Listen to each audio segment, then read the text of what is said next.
Does truth exist? Because you have faith, does that make this book true? Does God exist? So when someone says there is no truth, if you apply the claim to itself, what should you say? Is that true? They don't think Christianity's true. They're talked out of it. You know why they're talked out of it? Because they've never been talked into it. Cross-examining skeptical and atheistic views. Welcome to Cross-Examine with Dr. Frank Turek. Welcome to 2020. Here we are providing clear vision into a new decade. Man, is that corny. Anyway, you're listening to I Don't Have Enough Faith to Be an Atheist with Frank Turek here on the American Family Radio Network. And it's time to go back and review some of the emails I got to the show I did about 4 weeks ago called Why Evangelicals Voted for Trump. I wanted enough people to respond to that so we could have an interesting conversation regarding that. And for those of you that didn't listen to that podcast, it goes back to, I think, December 7th, a day that will live in infamy. And I gave 4 reasons why I thought most evangelicals, or at least a majority of evangelicals, voted for Trump. And this was all prompted by an article in Rolling Stone that I happened to be in because of a meeting that I was a part of in the Trump Tower prior to the election. Now, I don't have time to go through, obviously, that entire show again. But I thought that there were 5 major reasons why evangelicals voted for Trump. Number 1, there was no other good alternative. Number 2, people voted for a president, not a pastor. Number 3, policy trumps demeanor. Number 4, judges. And number 5, Trump fights important battles that other conservatives won't. Okay, so those were the 5 reasons I thought that most evangelicals, 81% or so, voted for Trump. And as I said, this was not an endorsement of Trump or anything. It was just simply saying, here's why I think evangelicals voted for Trump. Now, since then, as you know, Christianity Today has come out with an editorial saying that Trump ought to be removed from office. We'll talk about that a little bit. But I more want to concentrate on some of the responses that I got. Most of the people voted. Most of the people emailed me and said they agreed. Those are the 5 reasons, and they agreed that's why they voted for Trump. But there were a couple of people in particular that had long responses, and they didn't really disagree that these were the 5 reasons evangelicals voted for Trump. They seemed to agree those were the reasons. But the folks that wrote, the 2 folks in particular that wrote, said that they couldn't vote for Trump, and they seem to be saying that no Christian should vote for Trump. So I want to give them some airtime here and deal with what they've said. And before we get into that, I just want to ask a few questions that I think will set the table for this discussion. The first question is, what is the purpose of government? Why do we have a government at all? That's the first question. Number 2, what is your primary reason for choosing a president? And then number 3, who of the available candidates will best fulfill the primary reason you're voting for a president? So you're looking at the purpose of government, the purpose essentially of a president. Why would you choose such a person? What do you want that person to do? And then who of the available candidates will best do that? Nobody's going to do it perfectly. We know that. But of the available candidates that you have, who is going to fulfill that purpose? Now, we talked about this before, but the basic purpose of government is to protect innocent people from evil. Paul talks about this in Romans 13. Protect innocent people from evil. Had yesterday, the day before, we had a missile attack in Iran, or in Iraq actually, on one of the Iranian leaders. Apparently, according to the Associated Press, this guy was like the number 2 most powerful person in the Iranian government. And he had, as everybody is admitting, fostered or provoked or actually led attacks against Americans abroad. And so apparently President Trump said, and one of the things he led, or one of the incidents he was behind, was the raiding of the embassy there in Baghdad just a few days ago. And President Trump apparently thought, well, this guy has made himself a target and we're going to take him out in the interest of protecting innocent people from evil. Paul says the government or the leader doesn't bear the sword for nothing.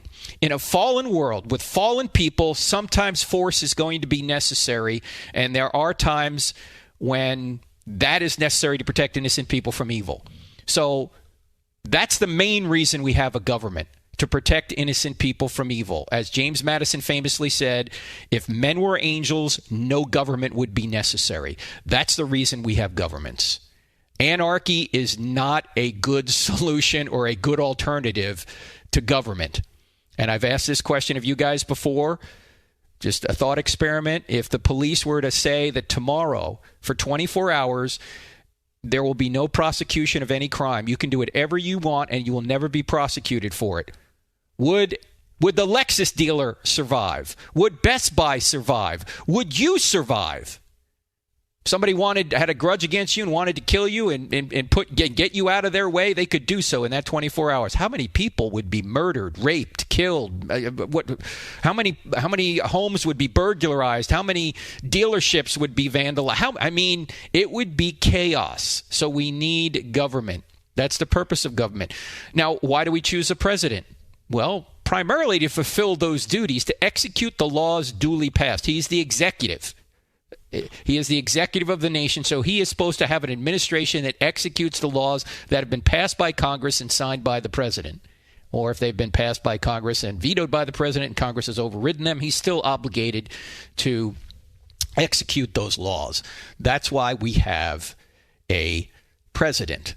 Now, let's go to Jesus here for a minute before we look at the emails. Jesus in Matthew chapter 23 is talking to Pharisees, and of course there are other people listening as well, but the Pharisees were the political leaders of Israel, in addition to being religious leaders. Some of them were members of the Sanhedrin. The Sanhedrin was the Jewish ruling council that, as you know, sentenced Jesus to die. They were sort of like the Jewish Supreme Court, and Rome delegated much of the lawmaking authority to the Sanhedrin. So these are politicians, and Jesus goes after these people. And what does he say to them? Here's Matthew 23:23, easy to remember. Matthew 23:23. And this is in the middle of a long scolding of these religious politicians. He says, "Woe to you, teachers of the law and Pharisees, you hypocrites!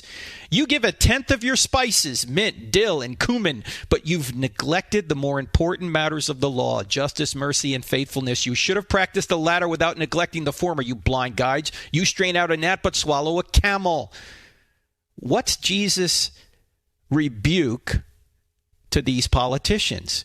He's saying you're majoring in the minors. You're tithing your spices, but you're neglecting the weightier matters of the law, the more important matters of the law. What's the implication here? Some issues are more important than other issues. Some laws are more important than other laws. Yes, you can be guilty of breaking the entire law in Jewish theology by breaking one law, but that doesn't mean that all the laws are equal. And Jesus even implies that when he's asked, what's the greatest commandment? He's implying a hierarchy. Well, the greatest commandment is to love God and then love one another. That's the second greatest commandment. Okay, so there's a hierarchy. Some things are more important than others. So if he's scolding the politicians of Israel for neglecting the weightier matters of the law, the more important matters, then when we are faced with a choice of politicians, we have to ensure that we are not neglecting the more important matters of the law. And so when you look at the choices you have whenever you're about to vote, you should be voting on what's the more important matters of the law. Yes, there are other issues that are important as well, but what is the most important, or what are the most important issues you ought to be voting on? And so this will help guide our discussion as I respond to a couple of people who disagreed with what I had said in the last podcast, or the show that I did 4 weeks ago called Why Evangelicals Voted for Trump. So after the break, we'll get to that. But before we do, I want to mention that Bobby Conway is going to be teaching Doubting Toward Faith, the online course that begins next week. You might as well start fresh this year. If you've had doubts, here's your chance to get rid of them. Go to crossexamine.org, click on online Christian courses. You'll see it there. Back in just 2 minutes. Don't go away. Ladies and gentlemen, can you help me with something? Can you help me get this podcast before more people? Not only tell your friends about it, but go up to iTunes and put a 5-star review on the I Don't Have Enough Faith to Be an Atheist podcast. If you do that, it will help us move the podcast up the charts so more people will hear it. Thank you so much for partnering with me on this. Welcome to 2020, a new decade. My wife and I were just talking the other day that, think about this, I'm 58 years old now. This is my 7th decade. I'm starting my 7th decade. Man, that sounds old. My dad, who's 83, is in his 10th decade. Think about that. He's been in the 30s, the 40s, the 50s, the 60s, the 70s, the 80s, the 90s, the 2000s, the 2010s, now 2020 and past. That's 10 decades. And I'm entering my 7th. Man, I sound old. Well, I guess I am. Well, anyway, we've got limited time to make disciples of all nations. So that's what we're trying to do here at I Don't Have Enough Faith to Be an Atheist. We're talking about some email responses I got to the program regarding why evangelicals voted for Trump. You can go back and listen to that podcast on our iTunes I Don't Have Enough Faith to Be an Atheist podcast. And thank you so much for putting positive reviews up there. It helps move it up the charts so more people can hear the podcast. But obviously, I can't go back and cover everything we covered there. I just want to read excerpts from long responses that some Christian writers wrote in. One of these is from a gentleman by the name of Austin, and I won't give last names because this person's not here to interact. There's no reason to do that. But he supports what we do here at the ministry, but he says, Dr. Turek, more important than whether Trump is the standard Christianity is whether he is viewed as a standard bearer for Christianity. I believe he is, sadly, by millions. Having just finished a bachelor's in a public university, which is increasingly progressive in the field of psychology, which is progressive to a laughable extent, I know personally countless examples of individuals who view him this way. Okay, let me stop right here and point out that just because people who are not Christians misunderstand something about Christianity doesn't mean that you're then therefore obligated to not do what you think is right according to Christianity. So just because people may misunderstand and think Trump is your standard bearer for Christianity doesn't mean that if you think Trump is the better choice than, say, Hillary, you shouldn't vote for Trump. Okay, now again, this is not a show to endorse Trump or any of that. I'm just thinking through these issues with you. And there may be people that erroneously think that Trump is the standard bearer because a lot of Christians voted for Trump. And I'm going to get into the reasons why that's not the case here in just a minute. But that's no reason for you to then say, well, gee, I guess I can't vote for Trump then because people outside of Christianity misunderstand the fact that I voted for Trump. I mean, if you had voted for Hillary, would they think Hillary was the standard bearer for Christianity? No, they'd never say that. So anyway, let me continue with what this gentleman says. He says there's a lack of condemnation from outspoken Christian politicians and public pastors of Trump's appalling behavior. Let me agree with you. I think, as I've said before, I think that there are too many cheerleaders out there who claim to be Christians who won't say any negative corrective thing about the president. And I've said many things that I think that Trump does wrong, his rude behavior. I agree with you, okay? We ought to call all politicians out when they do something that we think is immoral. So I don't disagree with you there. But again, that's not the biggest issue. That's not the most important issue at this point. Austin goes on to say that Trump's status as POTUS, President of the United States, he's viewed as a standard bearer, and that is deeply problematic. He may not be worshipped widely, but he is championed widely by evangelicals. Okay, now this is me responding. Okay, he's championed widely by evangelicals. Is he championed for being a Christian or for being a president? That's my question. I don't think many Christians are championing Donald Trump for being a Christian, but they are saying we like the policies he's promoting as president. He says, I agree with, this is back to Austin again. So while the terms worship and the standard bearer are hyperbolic, I agree with their intended meaning that he is unavoidably, actually entirely avoidable had Christians voted their Jesus rather than their frustrations, a standard bearer. I would urge you to consider how Donald Trump's brashness and now inextricable connection with Christianity could and has hurt our ability to witness to certain people. That I feel is worthy of discussion. Okay, that's Austin. Let me agree with you. I agree it's worthy of discussion. That's why I'm reading your comment on the air, Austin. Christians, as I just said, Christian leaders should correct the president and not make excuses for his rude behavior. I personally have on this program. Now, this show is not a show that's centered on politics. We do talk about politics sometimes because it is an aspect of our Christian obligation, an aspect of reality that Christianity impacts just like it impacts other aspects of reality. But this is not a show where I talk about Trump every week. In fact, we talk about politics maybe 20% of the time. 80% of the time we're talking about other issues, apologetics, theology, philosophy, those kind of things, okay? But I do talk about it. I will say this, though. I know there are people on his council, his Evangelical Advisory Council, and according to them, they do correct him privately. Now, you say maybe they ought to come out publicly. Well, you know how politics works. And by the way, this is even true in business. You correct privately and you applaud publicly. Otherwise, people are going to get their feathers ruffled. Now, you might say, well, I want to make an argument that Christians ought to publicly rebuke the president. Well, maybe some do. I know some have been a part of that evangelical council and maybe have left because of that. That's a judgment call on their part. I don't see many Christian leaders excusing Trump's rude behavior. They may not talk about it very much, but they don't excuse it when asked. Okay, but I agree with you that they ought to talk more about it if they're given the opportunity. Now, let me say this.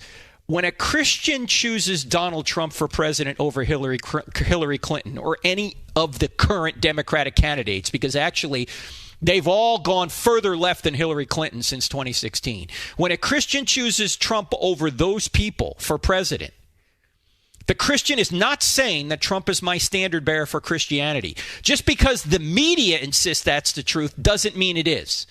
Jesus is the standard bearer for all Christians. Christianity doesn't exist for politics. It's not a political party. Christianity exists because God exists, and we are sinners, and Jesus came to rescue us by giving us the gift of himself, and he gives that to us by grace. Christianity is all about grace when it comes to personal salvation. Now, that does have implications on politics, obviously, and that's what we're talking about here today. Christianity has implications on politics as it does all aspects of life. But as I pointed out on this show 4 weeks ago, Christianity does not have a politician or any other mortal as its standard bearer.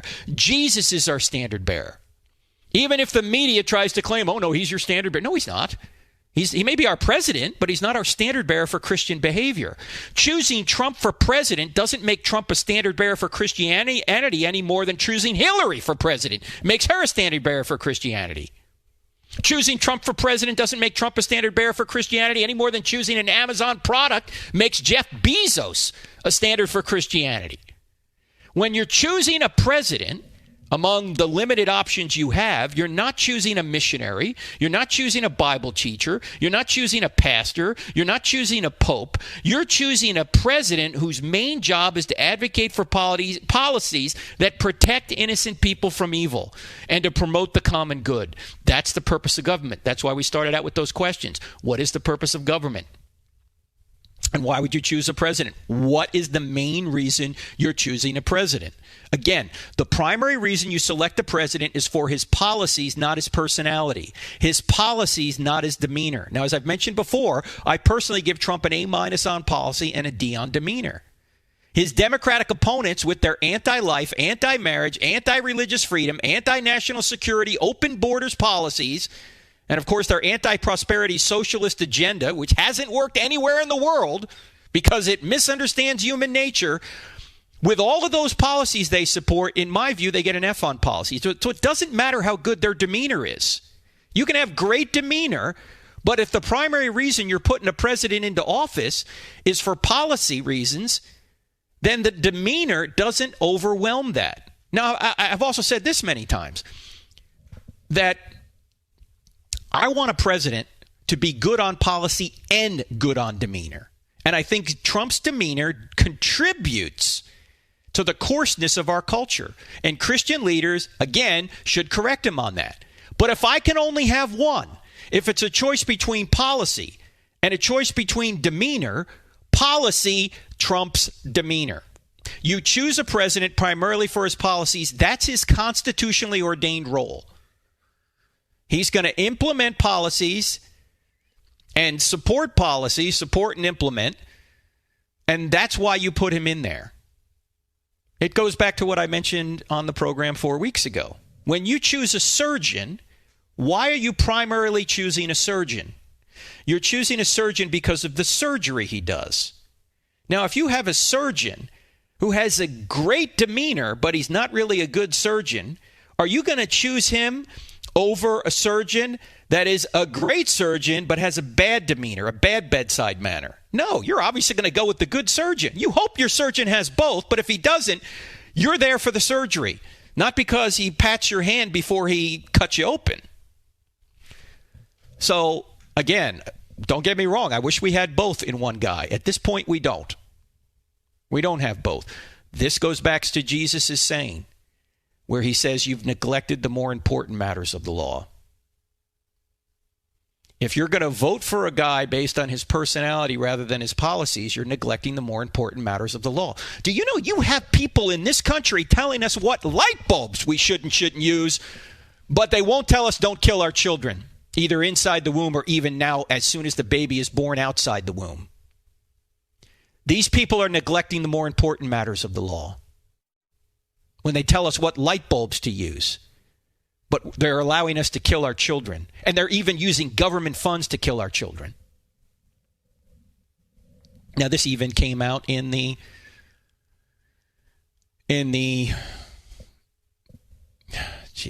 sorry, just getting tired here.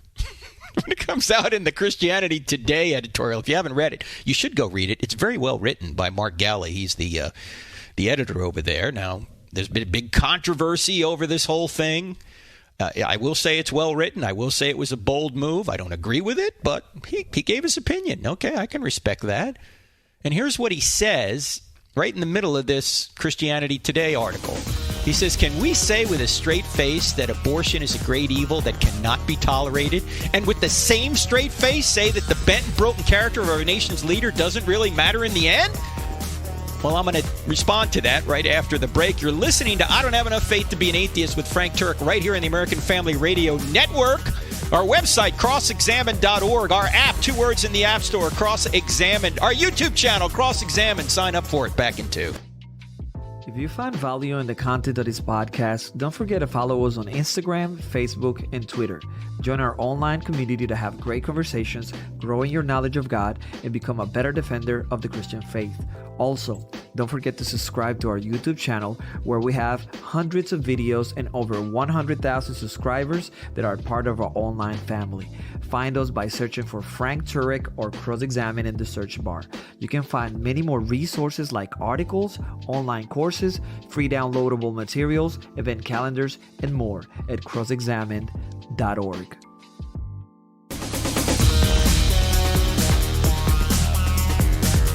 All right, let me go back to what Christianity Today said in the middle of their editorial. You can read the entire editorial, and you should. As I say, it's well written. It's at Christianity Today. Just Google Christianity Today Trump. You'll find it. Anyway, Mark Galli, the editor there, says, can we say with a straight face that abortion is a great evil that cannot be tolerated, and with the same straight face say that the bent and broken character of our nation's leader doesn't really matter in the end, unquote. Okay, here's my response. No one that I know about who's a Christian is saying that character doesn't matter. And no one who's a Christian is saying Trump is a choir boy. No one's saying that. The question is, what do you mean by character? Do you mean his demeanor or his record of following through on his policy promises? Trump's demeanor is a problem. We've already been through that. But he is following through on his policy promises, and that is more important when it comes to why you put somebody in the presidency. So yes, let me say with a straight face to CT that saving babies is more important than demeanor. Again, I'd like to save babies and be nice, but if I could only have one or the other, give me the saved babies. And this was put beautifully by Dennis Prager. For those of you who don't know Dennis Prager, he's a brilliant conservative Jewish radio host who has put together Trump. I got Trump on the mind. Why? We're talking about Trump. Prager University, 5-minute, really succinct videos. And if you haven't availed yourself of Prager University, just go to YouTube, look up Prager University. You'll see all these great little videos that explain so many issues in a very succinct and colorful way. And he also has a number of columns. Dennis writes a column very frequently. And he wrote a column just a couple of weeks ago. Let me get the exact title of this. Oh, it's a response to the editor of Christianity Today. And you can Google that and find that. In any event, here is just an excerpt of it. I can't read the whole thing. Don't have time. Anyways, Prager says the gist of the Christianity Today editorial and of most religious and conservative opposition to President Trump is that any good the president has done is dwarfed by his character defects. This is an amoral view that says more about Gali than it does about the president. He and the people who share his opinion are making the following statement. No matter how much good this president does, it is less important than his character flaws. Why is this wrong? First, because it devalues the policies that benefit millions of people. And second, because it is a simplistic view of character. Now, I don't have enough time to go into the entire column I say here, but I'm just going to quote some excerpts from this column. And he's dealing with the benefits here, Dennis is, to the millions of people. He says to us, meaning the people that are with him in supporting President Trump as president, he says to us, putting pressure on the Iranian regime, and by the way, he just did this 2 days ago with the missile attack, putting pressure on the Iranian regime, one of the most evil and dangerous regimes on earth, by getting out of the Iran nuclear deal made by former President Barack Obama is a moral issue. Even the New York Times columnist Bret Stephens, who loathes Trump, has written how important the president's rejection of the Obama-Iran agreement has been. Number two, to us, enabling millions of black Americans to find work, resulting in the lowest black unemployment rate ever recorded, is a moral issue. To us, more Americans than ever being employed and almost 4 million Americans freed from reliance on food stamps is a moral issue. To us, appointing more conservative justices or judges than any president in history over the same period of time is a moral issue. That whether the courts, including the Supreme Court, are dominated by the left or by conservatives is dismissed by Gali as political poker, makes one question not only Gali's moral thinking, but his moral theology. To us, moving the American embassy to Israel's capital, Jerusalem, something promised by almost every presidential candidate, is a moral issue. Not to mention profoundly courageous, and courage is a moral virtue. To us, increasing the U.S. military budget after severe cuts of the previous 8 years is a moral issue. As conservatives see it, the American military is the world's greatest guarantor of world peace. And Dennis Prager goes on. So he's pointing out the weightier matters of the law. And it's ironic that Dennis, being a Jewish man, is basically giving an argument that Jesus would give over the editor of Christianity Today. Now, all right. There's more to Austin's email, but we don't have time to get into it. I want to get to another email.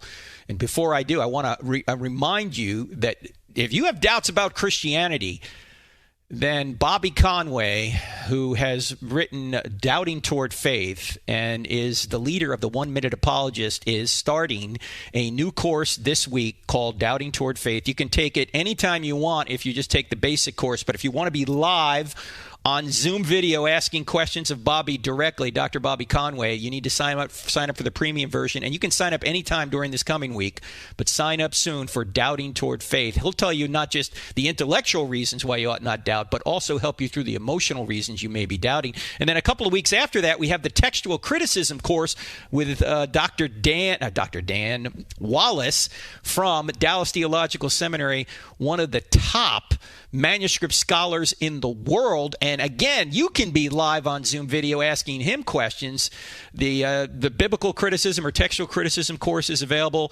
Both those courses are available. If you go to crossexamine.org, click on online Christian courses, check them out there. Sign up soon. We keep those premium courses small so you can have ample opportunity to interact live with the instructors.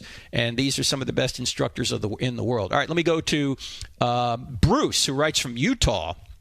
Here's his email. Again, I can only read some of it. It's very long. He said, I just read the transcript to your podcast, Why Evangelicals Voted for Trump. Dr. Turk, I've heard you speak. I listen to a lot of your apologetics and admire your work greatly. While you have a number of good points and make some cogent observations on why evangelicals may have voted for Trump, nonetheless, I'm extraordinarily disappointed in you after reading the transcript. You're not the person I would have guessed you from your apologetic work. I do not have time to read a point-by-point assessment from me, but I'll just make 2 points. Okay. Number one, your and other evangelical leaders' failure to loudly and consistently condemn Trump's behavior, his overt racism and misogyny, his hateful anti-immigrant views, bullying lines, clearly selfish and self-centered and boorish behavior is really beyond the pale. All right, let me stop right there. Bruce, I'm not sure you actually read the transcript closely because I do talk about those issues, although I don't agree with you, his anti-immigrant views. He's not anti-immigrant. He's anti-illegal immigrant. And if we don't have secure borders, we don't have a country. He's right about that. And Israel had secure borders. Every nation has secure borders. You have a secure border on your house. You don't just let anybody in your house. Everybody agrees we need borders. The only question is where. In fact, I wrote a column last year. I think the title of it was something, Why Everybody Believes in Borders. You can go look that up if you want to. So I'm not sure you really listened to the program or read the transcript as closely as I think you may have suggested, because I have condemned Trump and continue to condemn his boorish behavior. Then the second objection that Bruce has is you make some overgeneralized statements that seemingly convict large groups of people. I'll highlight two in particular. A, all major media, though I'm sure you wouldn't include Fox News in that. Sorry, that was kind of snippy. Come on, there is certainly a liberal media, conservative media, and some in between. All media always has some kind of bias. You need to get out of your echo chambers and listen, discern, and process rather than generalize. Check out allsides.com. Let me commend you, Bruce. That is an outstanding website. Thank you for that. Allsides.com, ladies and gentlemen, has news stories that, first of all, they rate where the news organization is, whether it's right, center, or left. And I generally agree with how they rate these people. And so they put stories up from all three sides, from right, center, and left. So, Bruce, that's a good website. Thank you for that recommendation, allsides.com. However, I think you're missing the point if you think that the media isn't biased left. Sure, there are some minor outlets that are maybe biased toward the right, like Breitbart, okay? That doesn't mean everything they say is false, just like it doesn't mean that everything that say Slate, which is biased to the left, says is false. I'm simply saying they're coming at it from a particularly political angle. But what I'm saying is the major media. Who are the major media?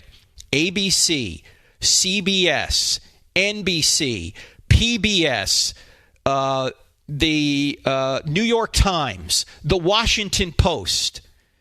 And these people are decidedly leftist, and they put their opinion on the front page.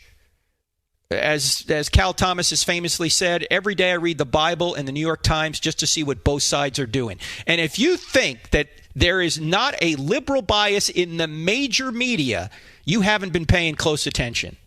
All you need to go is to go to MediaResearchCenter.org, MRC.org. Brent Bozell has been doing this for over 30 years. They track everything the major media says. Do you realize that in recent months, Trump's coverage in the major media has been 96% negative. 96%. Satan would get better coverage. Okay? 96%. Now, I'm not, whether you agree with Trump or disagree with Trump, that's absurd. Okay? No president is 96% negative. All right? No president in our history has been 96% negative. And yet that is the kind of coverage that the major media puts out. I love what Denzel Washington, the actor who is a Christian, by the way, said. He said, if you don't watch the news, you're uninformed. If you do watch the news, you're misinformed. He's absolutely right about that. So what do you have to do? You have to search for news that's giving you objective facts. While everybody may have a bias, that doesn't mean that people can't report objective facts. First of all, to say that everybody is biased is self-defeating. Why? Because that would mean you're biased, and we shouldn't take your statement that everybody is biased as true. We take that's biased as true. Sure, you may have a bias in your orientation toward a particular political viewpoint, but that doesn't mean that you can't report the facts objectively. You can report the facts objectively. I'm saying that the major media doesn't do that. It doesn't report the facts objectively. It doesn't do that. When 96% of the coverage is negative, you know they're not doing it fairly. That's all I'm saying. Okay? And we could spend hours doing this on this program, pointing out major media bias. We don't have time. Just go to mrc.org and click on research. You'll see it all there. All right. Secondly, the other problem that Bruce brings up that says that I'm condemning large groups of people, he says, anyone who's a part of the left, you equate with the scribes and Pharisees of whom Jesus was so critical. He says, in addition, you make the over-exaggerated accusation that the left would like to end certain things like life, liberty, and the freedom of speech. Is that an exaggerated accusation? I'll deal with it right after the break. You're listening to I Don't Have Enough Faith to Be an Atheist with Frank Turek right after this 2-minute break. We'll be back, so don't go anywhere. Check out our website also, crossexamined.org, and the new online courses at crossexamined.org. Just click on it there. See you in 2 minutes. Don't go anywhere. Ladies and gentlemen, I Don't Have Enough Faith to Be an Atheist is a listener-supported radio program and podcast. If you like what we do, would you please consider going to crossexamined.org and giving us a tax-deductible donation? 100% of your donations will go to ministry, 0% to buildings. Thanks so much. The first show of 2020. Here we are, ladies and gentlemen, trying to provide clear vision on important issues everywhere. Today we're talking about the podcast I did a couple of weeks ago, or 4 weeks ago, the radio program I did on why evangelicals voted for Trump. I'm dealing with some objections, people who disagreed with some of the things I said on this program. Bruce is writing in from Utah, and he said that basically that I'm exaggerating when I say the left would like to end life, liberty, and freedom of speech. And I submit to you, Bruce, that is not an exaggeration. You can go to some of the college campuses I've been, and they don't let a lot of people speak. They don't want a lot of people to speak. So freedom of speech, people don't have. The left would like to shut that down. Also, they are ending lives, certainly up to the point of birth, and now even they're advocating death after birth if the woman doesn't want the baby. If there's an abortion and the baby is born live, they say, well, just let it die. Okay, so they are ending lives, Bruce.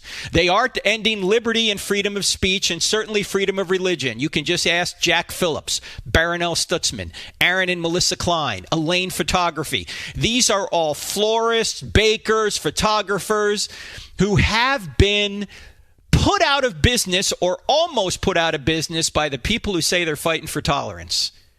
See, the Alliance Defending Freedom, the ADF, an organization I support because they bring needed attorney support to people who are in trouble under assault by the left because they say in good conscience they can't participate in a same-sex wedding. Either they're photographers, they're florists, they're bakers, whatever. ADF, Alliance Defending Freedom, gives them counsel free of charge.